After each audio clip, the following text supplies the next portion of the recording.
This is East Carolina Hall of Famer and Utah Jazz first-round draft pick Blue Edwards. You're listening to Pirate Basketball Overtime on the Sports Objective, your home for the best East Carolina hoops coverage.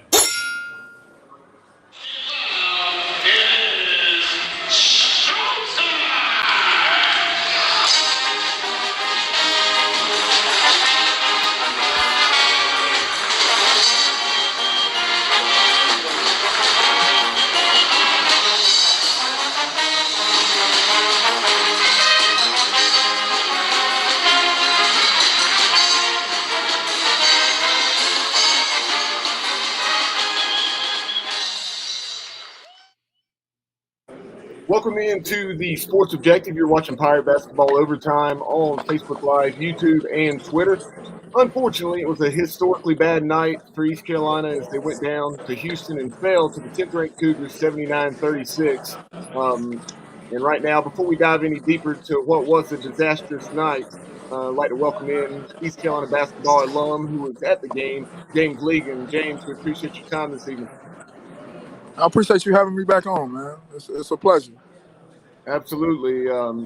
Glad to do it. I wish we had something better to talk about. I was hoping we were going to have a history-making night the other way around, but tall task. We knew that going in, but, you look at it right from the jump tonight, then the Pirates really looked shell-shocked, and Houston built a 30-4 lead, and the Pirates only had 8 field goals in the entire game. Right. I mean, we spoke a little bit about it off air, man. Mentally, they looked, fatigued, in my opinion. I don't think they were ready for the atmosphere that was presented by U of H. And they came out. They must have seen that Memphis game. Coach Sampson must have played that Memphis game right before the game or something, because they came out and was just on the top of them and came out swinging, man. And it was chase down, trying to play catch up from there. Yeah, it really was. You take a look at it. Houston's defense was suffocating. Pirates had just 3 field goals in the first half and just 8 in the game. And anytime the Pirates finished with 13 turnovers and 5 more turnovers and made field goals, that's a recipe for disaster, obviously. And the all-time low for made field goals in a game prior to night was 11, and it wasn't even close. We far exceeded, or didn't reach that, I should say, but far exceeded that in a bad way. But just a dismal night, and you take a look at it. One of the things you knew coming off that heartbreaking loss to UCF, in which the Pirates led by 20 and including 16 with 9.5 minutes to play.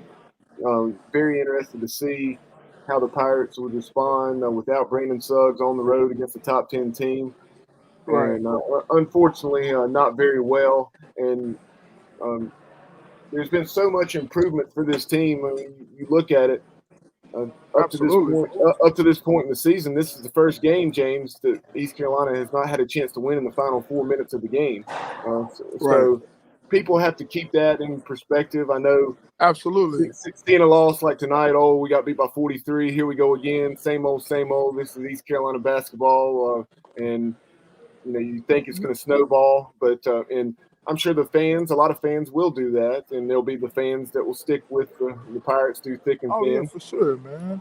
And that's what the kids are out there for.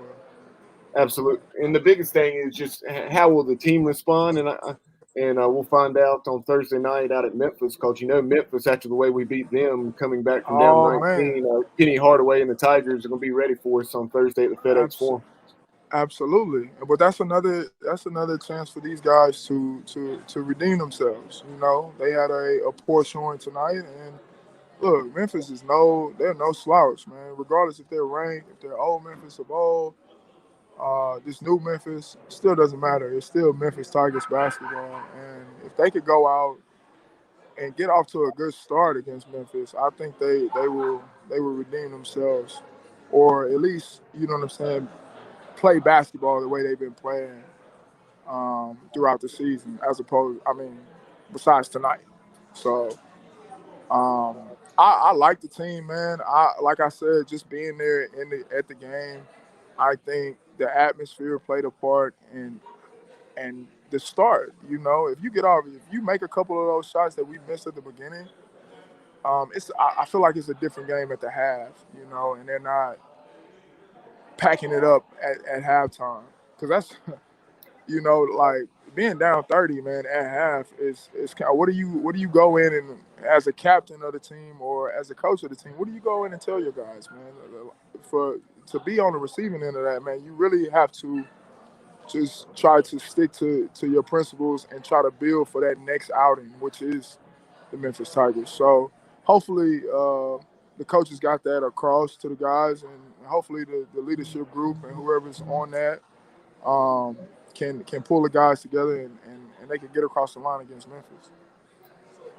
And that's an excellent point that you made as far as this being just the Pirates' third road game of the season. You talk about playing in that atmosphere at the Fertitta Center tonight. It's not a huge place, but it's a atmosphere that has 6,500, 7,000 seats, and they're pretty close to the court. It appears. I mean, not having it's intimate in person. Right.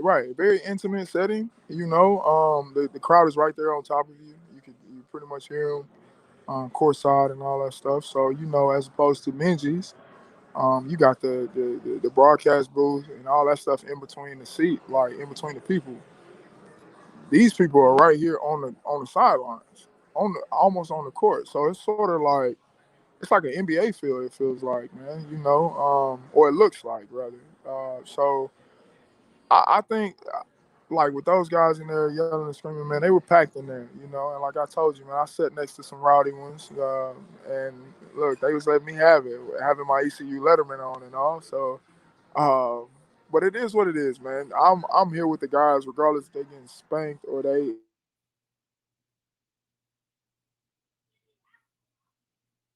Yeah, no doubt.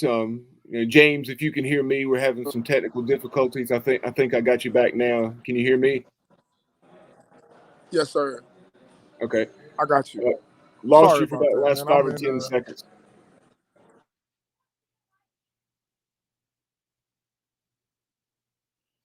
We're obviously having some technical difficulties there with James Legan. We'll attempt to get him back. All right, I'm back. I don't know if you can hear me. Can you hear me now? Got you now. Okay, sorry about that, man. I'm not sure what's going on. Hey, no problem. Hey, that's the type of night it's been, right?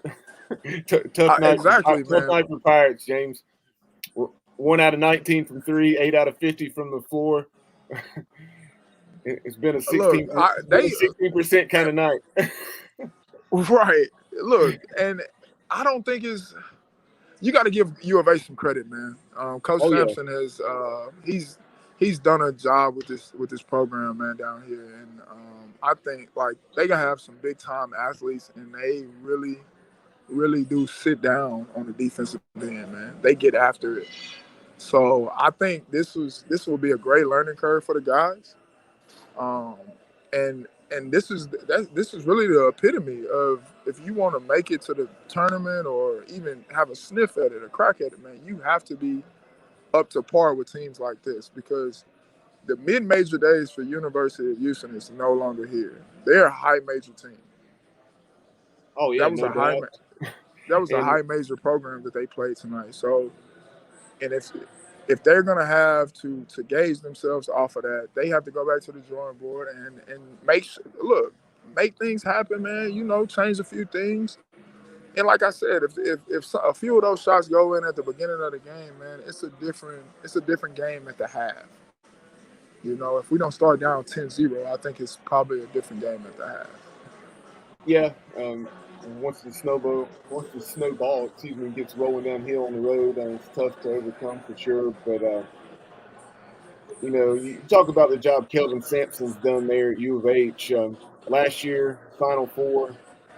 This year, most people, they were expected to have a very good team, but the so-called college basketball experts were thinking that they're probably going to be more of maybe a Sweet 16 or Elite 8 kind of team, and we shall see. Who knows? They may not make it that far, but based on what they've put on paper thus far 17-2, 6-0 in the American. They lost the 2-point game to Wisconsin out in Vegas, and then lost the 1-point game against a very good Alabama team in Tuscaloosa. So they're that close to being undefeated. And, Right. and the crazy thing, and I know you realize this, they lost two of their best players in Marcus Sasser and also Tremont Mark. Right. And that right there is astounding, man. But it just goes to show, to give credit to Coach Sampson and his team, man. They have that next man up mentality, and that's at the end of the day. If you could get your kids to understand that, man, at that age, you know what I'm saying, in college, man, next man up, because anything can happen throughout the college basketball season, and I think anything can happen.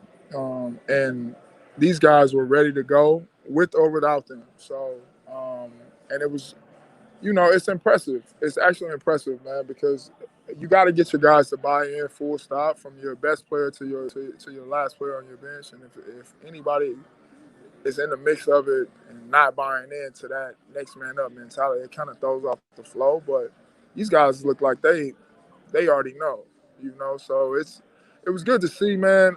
And I'm hoping, that some of that energy can carry over to ECU, man. They got a chance to play against a top level program in America, and it's just something for them to be like, okay, cool, we can hang with these guys, because I'm out there, I'm looking, I'm like, man, we got the same amount, we got the same athletes, we got the same size, the wings are big, we got some shoot.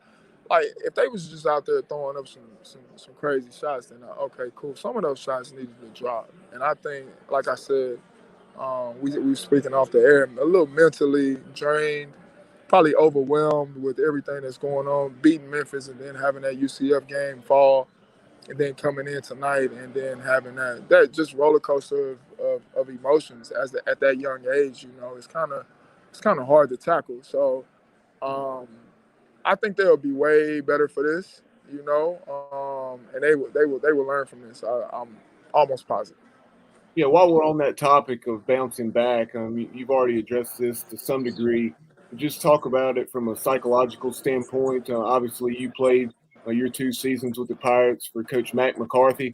So just talk about in that type of situation under Coach Mac, if you guys suffered a sound defeat, especially one on the Well, road like man. that, how Coach Mac would handle that situation.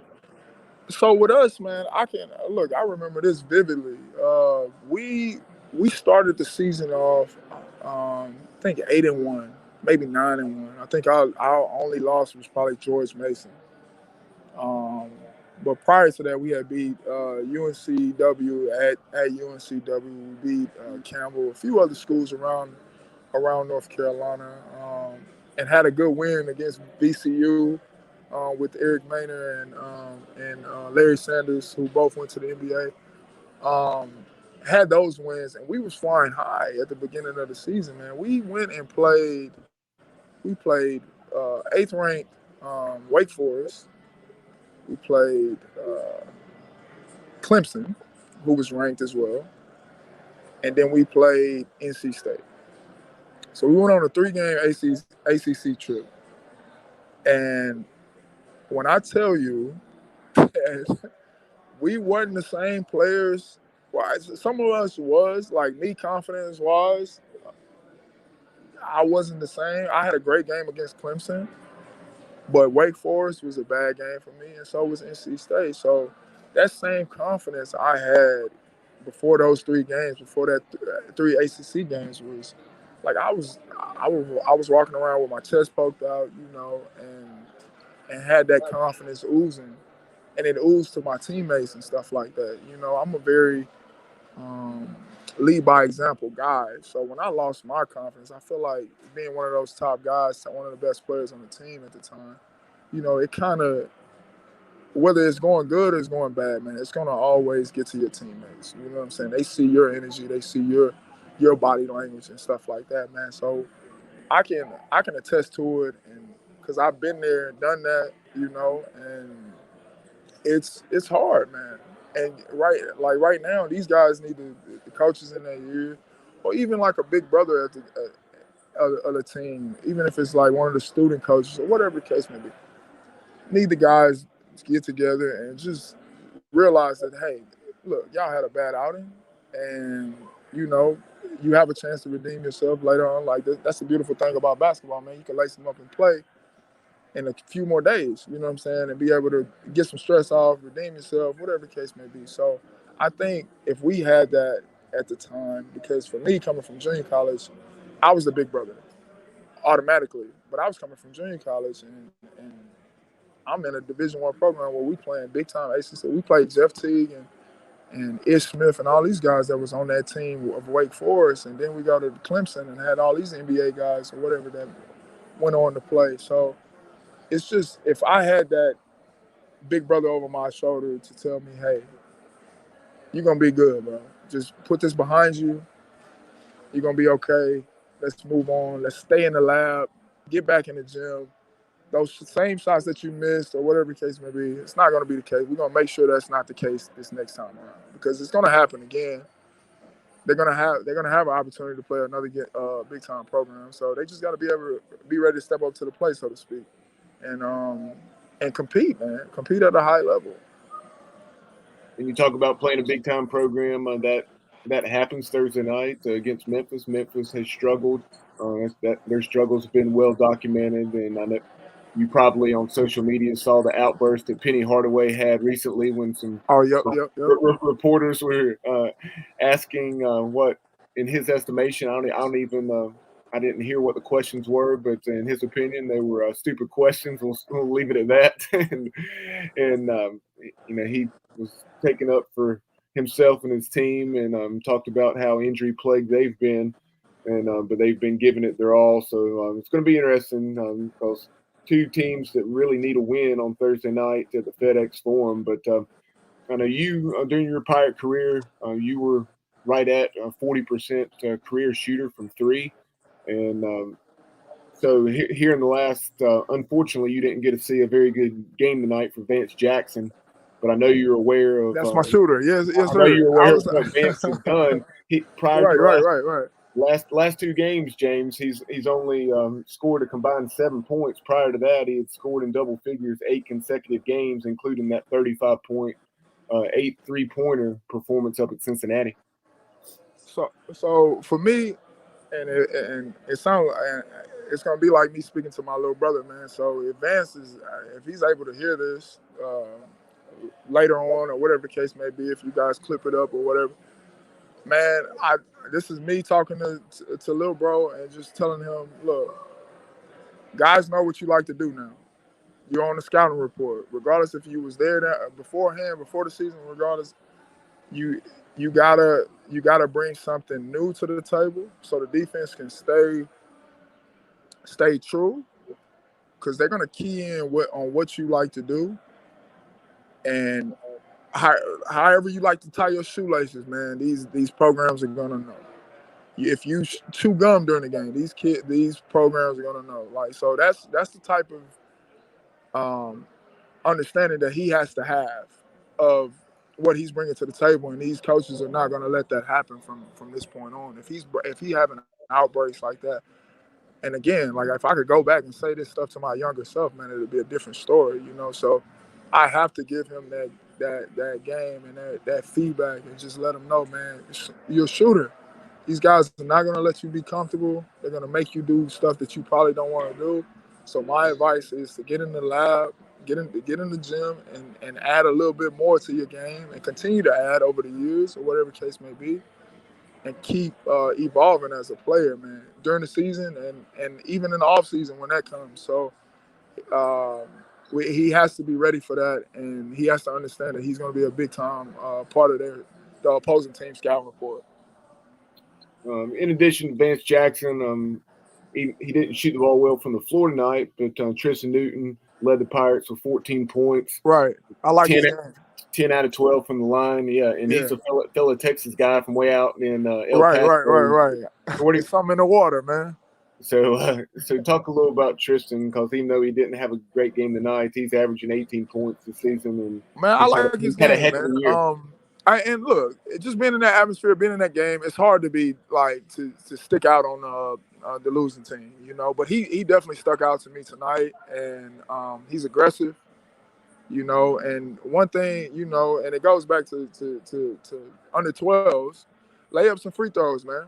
We missed a lot of layups around the basket tonight, you know. But he went to the line and 10 for 12 from the free throw line, man.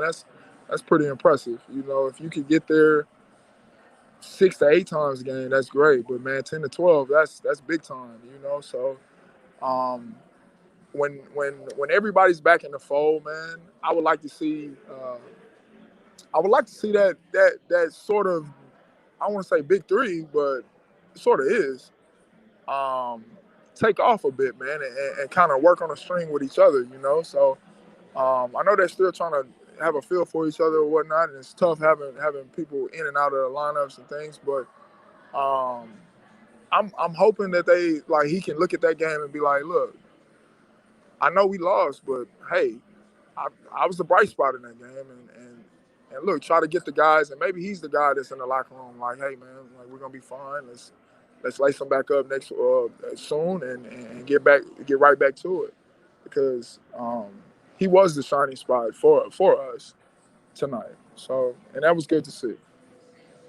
Another player I wanted to get your thoughts on, freshman guard Russell Felton, RJ, as he goes by, out of Aiken, South Carolina. Tremendous athleticism, needs to continue to shoot the basketball better. But in that recent close loss up at Cincinnati, he blocked a 7-footer shot, showcasing that athleticism that he possesses. Hey, look, totally different guard to Brock Young, right? Gets off the ground. Very athletic, very springy, man. You can see his athleticism. And when I was speaking to you off air, when I was saying like ECU we have the athletes, man. He was one of the guys that I was speaking about. Just in the sense of being able to stack up athlete for athlete with these top teams, because like I said, U of H is a top program. So these guys are running fast, boom, boom, boom. He was right there in the mix, and that's what I was saying. Like with him, he has to have that confidence, take another step. And I think having more and more games under his belt, it will happen.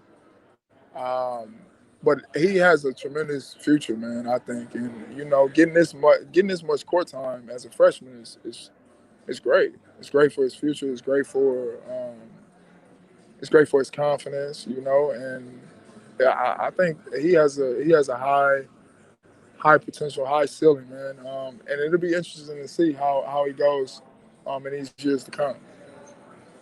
What were your thoughts on Kyler Edwards, the very talented guard for Houston? He finished with, I think, 25 tonight, knocked down 6 threes.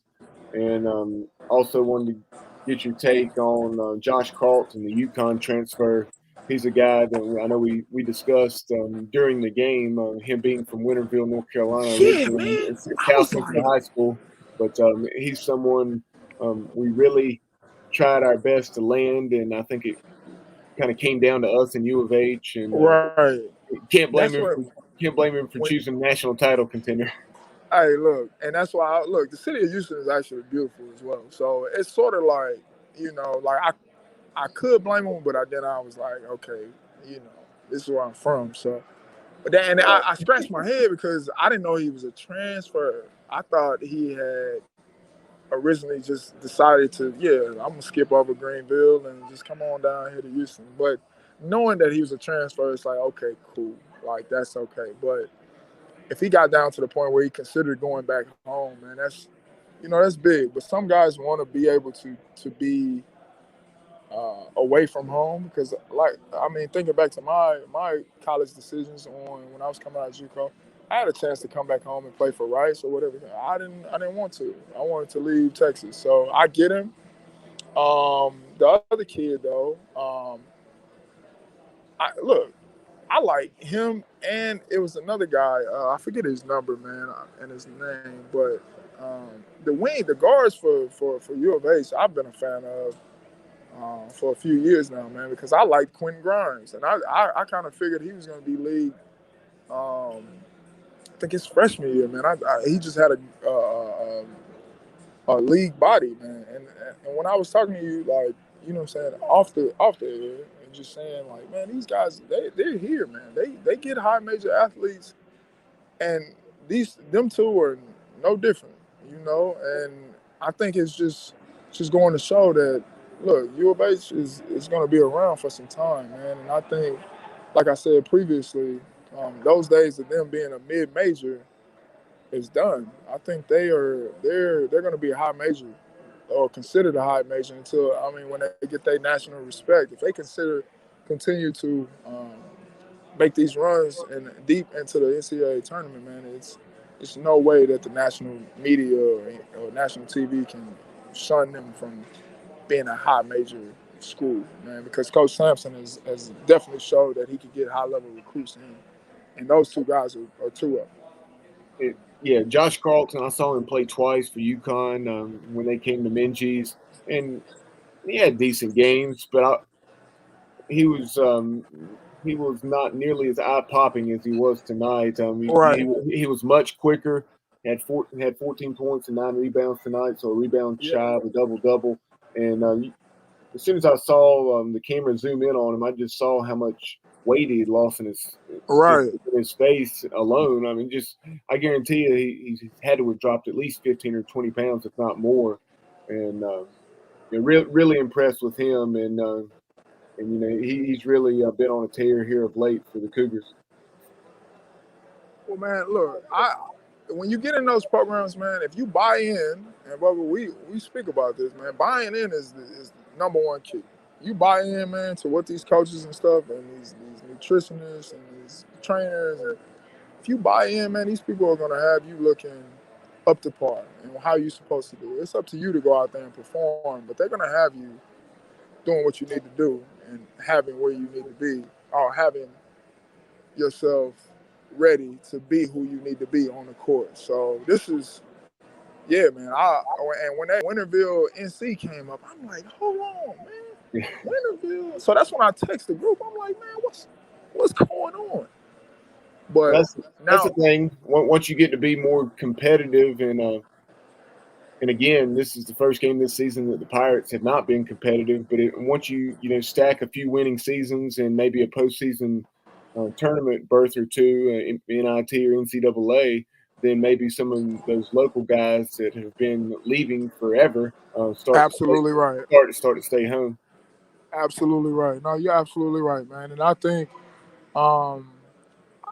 with the team that ECU has now, like with the transfers and stuff coming in, the guys now, look, man, they athletically,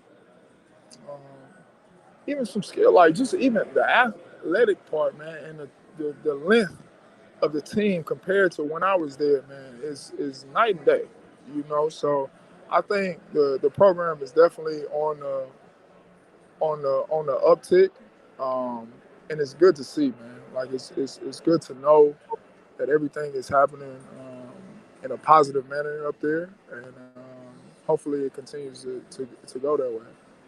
Couple comments very quickly as we wrap this up. Looking to the future. First, here, I guess 3 or 4 weeks here down the road, on February 12th, SMU will be coming to town, 6 o'clock tip-off at Minji's. And that same day, there's going to be an alumni game that afternoon. So just talk about that. I know you're going to do your best to make it. So look, let me get this on record, man. Let me get this on record. Now, am I playing? Absolutely. If you want to play, there's unless something changes, there's an alumni game. It's not just an alumni weekend. Dude. Like I'm ready. You know, I'm still active. I'm still signed as a pro, so I'm ready. But let me. Over under made threes. What, 4.5? You say what now? I said over under made 3-pointers. What, 4.5? I mean, you think you're going to?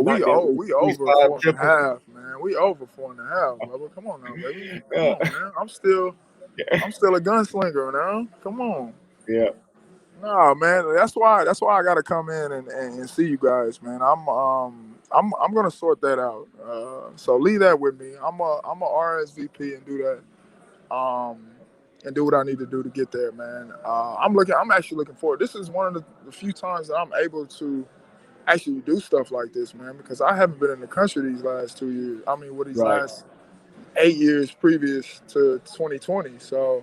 Um, so it's yeah, man, this is gonna be fun, man. If I can get there, dude, I'm gonna have a ball.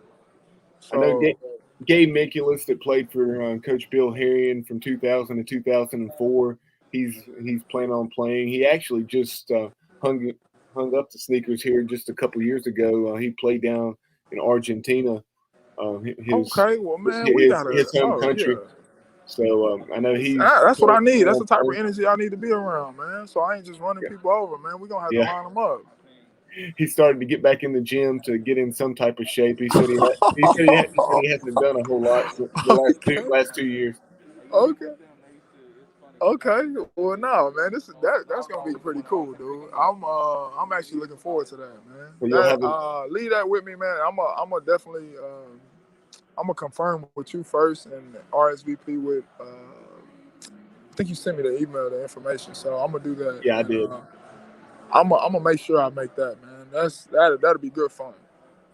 And I talk about him playing internationally. Before I let you go, tell folks where you've been playing, because I know you're still playing some basketball yourself as well as doing some coaching. Yes, sir. So right now, man, I'm currently in Chicago, Illinois, doing coaching AAU basketball, man. I have 3 teams, man. One girl team and 2 younger boys. And just look, I'm just trying to teach them the stuff that I didn't have at a very, very young age, man. And trying to get them to believe in themselves and believe in their dreams and pursue them. You know, regardless of if you told no or whatever the case may be, man, look, dust yourself off and get up and, you know, try again and try even harder this time. And as far as like my career, the last 2 years have been a little rough because I'm unable to get into Australia at the moment because of the COVID restrictions, border restrictions because of COVID. But the years before that, and even now, like I'm still signed as an American import to go play in Adelaide, South Australia. So, looking to make it 10 years pro. If I'm able to get in by April, because my season starts in April. So looking to get out there again for my 10th season, but been out there ever since, man. I got a beautiful fiance. She's actually sitting across the table from me right now. Flew in from Australia 2 days ago. So, yeah, man, life is good. You know, I can't complain. I'm just enjoying my time home right now. You know, and I'm a firm believer in everything happens for a reason. You know, and I feel like I'm at home spending this time with my family and friends for a reason. So I'm just enjoying it, taking it in, and like I said, man, I'm about to get these plans together for this ECU stuff. So that's gonna be fun. Sounds great. You know, congratulations on everything you have going on. You know, getting engaged, and we look forward to seeing you here in Greenville on Yeah, February man, 12th. we gonna On make that February happen. 12th, and we'll let you run, James. We know we want you to enjoy your time with your friends and family there in Houston. Well, appreciate you, brother, man. I honestly do. Thanks again for having me on. And look, go Pirates, man. You know the vibes. Absolutely. Take care. Yes, sir. See you. That is former East Carolina guard James Legan, a career 40% shooter from 3, an excellent player in his own right, playing for Coach Matt McCarthy back in the day from 2007 to 2009. I really appreciate his time tonight. And, right now, we'll go ahead and get ready to get out of here before too awfully long. And, taking a look at the numbers tonight. You looking at it, and again, the Pirates shot just 16%, 16% from the floor. And prior to tonight, the The worst the Pirates had ever been from the floor in a game was 21.1. So a historically bad night for the Pirates in their 79-36 loss out at Houston. That is also the second fewest points the Pirates have scored in a game, tying back in, I guess it was 1998 when Wisconsin Green Bay held East Carolina to 36 points. The only other game that the Pirates were lower came in 2016 when College of Charleston defeated East Carolina and held ECU to just 35 points. But since I'm flying solo tonight, we'll go ahead and put this show to bed. Be sure to check out our D1 baseball preview. You can see that on our YouTube channel. Be sure to subscribe. And the Pirates in basketball will be back at it on Thursday night, 9 o'clock tip-off at the FedEx Forum against the Memphis Tigers. And that one will certainly be a challenge coming off tonight, especially. Hopefully, Joe Dooley and his staff will be able to get the psyche of this club where it needs to be able to be competitive with such a talented Memphis team and that's desperate for a win themselves on the road on Thursday, 9 o'clock tip-off again on ESPN2. For my absent co-host, Kyle Barber, and Dave Richmond, I'm Bubba Rosenbaum, and you've been listening and watching Pirate Basketball Overtime on the Sports Objective via Facebook Live, YouTube, and Twitter. Have a great weekend, everyone.